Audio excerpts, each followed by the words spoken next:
Python ప్రోగ్రామింగ్‌లో swapping of 3 numbers ప్రోగ్రామ్‌ని using next variable ఏదైతే fourth variable ఏదైతే ఉంటుందో ఆ వేరియబుల్‌ని యూజ్ చేయకుండా ఓన్లీ 3 వేరియబుల్స్‌ని మాత్రమే యూజ్ చేసి ఏ విధంగా స్వాప్ చేస్తాము అనేదైతే కోడ్ అయితే ఇప్పుడు చూద్దామండి. నార్మల్‌గా మనం స్వాప్ చేయాలంటే చాలా ఈజీ అండి. ఇక్కడ మనం A, B, C A, B, C equal to మీరు ఏ ఆర్డర్ ఇస్తే ఆర్డర్. ఫర్ ఎగ్జాంపుల్ నేను బి, సి, ఏ అని ఇచ్చాననుకోండి ఆటోమేటిక్‌గా స్వాప్ అయిపోతుందండి. లేదా మనం కొత్త వేరియబుల్‌ని డి తీసుకొని A equal to D, D equal to A, A equal to B, B equal to C, C equal to D అన్నా సరే స్వాప్ జరుగుతుంది. నాకలా కాకుండా ఈ 2 వేస్ అయితే మనకు చాలా ఈజీ మీ అందరికీ తెలిసే ఉంటుంది. ఇలా కాకుండా మ్యాథమెటికల్ అడిషన్, సబ్ట్రాక్షన్ ఆపరేషన్స్‌ని యూజ్ చేసి మనం ఏ విధంగా స్వాప్ చేస్తాము అనేదైతే చూద్దామండి. నేను ఇక్కడ దీనికోసం ఒక 4 లైన్స్ కోడ్ అనేదైతే రాస్తున్నాను. ఇక్కడ A equal to A plus B plus C అనుకున్నాను. Next C equal to A minus B minus C అనుకుంటున్నాను. అలాగే B equal to A A minus B minus C అనుకుంటున్నాను. అలాగే ఫైనల్‌గా A equal to A minus B minus C అనుకుంటున్నాను. For example మనం A value 1, B value 2, C value 3 తీసుకున్నామనుకోండి.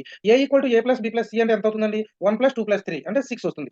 Next C equal to అనుకుంటున్నాము. C equal to A value 6 వచ్చిందండి previous గానే. B value 2 ఉంది. C value 3 ఉంది. ఇప్పుడు C equal to A minus B minus C అంటే A minus B అంటే 2 minus 3 అంటే 6 లోంచి -2 -3 తీసేస్తే మనకి ఏ వాల్యూ మిగులుతుందండి? 1 అనేది మిగులుతుంది. నెక్స్ట్ వచ్చేసరికి B equal to A minus B minus C అంటే ఏ ఈక్వల్ టు 6 అండి. 6 మైనస్ బి వాల్యూ 2 అండి. 2 మైనస్ సి వాల్యూ మనకి రీసెంట్‌గా వచ్చిందండి 1 అండి.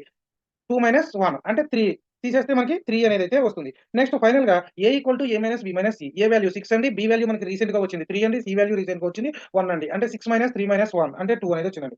చూడండి మనం ఏలోకి 1 తీసుకున్నాము, బిలోకి 2 తీసుకున్నాము, సిలోకి 3 తీసుకున్నాం. కానీ ఇక్కడ మనకు ఫైనల్‌గా అయితే ఏలోకి 2 అనే వాల్యూ వచ్చిందండి. బిలోకి 3 అనే వాల్యూ వచ్చింది. సిలోకి 1 అనే వాల్యూ వచ్చింది. ఇప్పుడు వీటిని ప్రింట్ చేస్తే మనకి స్వాప్ అనేది జరిగినట్టేనండి. సో, ఈ విధంగా మనం పైథాన్ ప్రోగ్రామింగ్‌లో 3 వేరియబుల్స్ తీసుకొని స్వాప్ జరగాలి అన్నప్పుడు వితౌట్ యూజింగ్ ఫోర్త్ వేరియబుల్ మనం ఏది హెల్ప్ లేకుండా మనకి స్వాప్ అనేది అది కూడా అడిషన్, సబ్ట్రాక్షన్ ఆపరేషన్స్ యూజ్ చేసి చేయాలి అని మిమ్మల్ని ఎవరైనా అడిగినప్పుడు ఈ విధంగా మనం కోడ్ అనేది రాయొచ్చు. సో, ఇప్పుడు నేను వీటిని ప్రింట్ చేస్తున్నానండి. ప్రింట్ చేసేటప్పుడు నాకు ఫస్ట్ ఏంటండి ఏ వాల్యూ, ఏ వాల్యూ నాకు ఏం ప్రింట్ అవ్వాలి? ఏ ప్రింట్ అవ్వాలి. తర్వాత సెకండ్ స్లాష్ n ఇస్తున్నాను. ఎందుకంటే నెక్స్ట్ లైన్‌లో ప్రింట్ అవ్వాలని. నెక్స్ట్ ఏంటంటే మనకి బి వాల్యూ మనకేం ప్రింట్ అవ్వాలండి? ఇప్పుడు బి వాల్యూ ఏదైతే స్వాప్ జరిగిందో అదే ప్రింట్ అవ్వాలి. నెక్స్ట్ మళ్ళీ స్లాష్ n ఇస్తున్నాను. నెక్స్ట్ లైన్‌లో ప్రింట్ అవ్వడం కోసం. నెక్స్ట్ ఏంటండి సి వాల్యూ ఇప్పుడు ఒకసారి ప్రోగ్రామ్‌ని సేవ్ చేసి మనం ఎగ్జిక్యూట్ చేస్తే మనకు అవుట్‌పుట్‌లో ఎంటర్ ఏ వాల్యూ అని అడుగుతది. నేను 10 తీసుకున్నాను. ఎంటర్ బి వాల్యూ 20 తీసుకున్నాను. ఎంటర్ సి వాల్యూ 30 తీసుకున్నాను. సో, సి వాల్యూ ప్రింట్ అవ్వలేదు అంటే మనం ఇక్కడ కామా పెట్టి సి అనేది ఇవ్వలేదు. సో, ఇప్పుడు మళ్ళీ ఒకసారి ఎగ్జిక్యూట్ చేద్దామండి. ఎగ్జిక్యూట్ చేస్తే మనకేమని అడుగుతుంది అవుట్‌పుట్‌లోని ఎంటర్ ఏ వాల్యూ అనైతే అడగడం జరుగుతుంది. నేను ఏ వాల్యూ 10 ఇచ్చాను. బి వాల్యూ 20 ఇచ్చాను. సి వాల్యూ 30 ఇచ్చాను. చూడండి స్వాప్ జరిగింది. లేదా మరొక వేరే వేరియబుల్స్ వేరే వాల్యూస్ ఏమైనా తీసుకోండి. ఇప్పుడు కూడా ఎంటర్ ఏ వాల్యూ 23 ఇచ్చాను. ఎంటర్ బి వాల్యూ 65 ఇచ్చాను. ఎంటర్ సి వాల్యూ 76 ఇచ్చాను.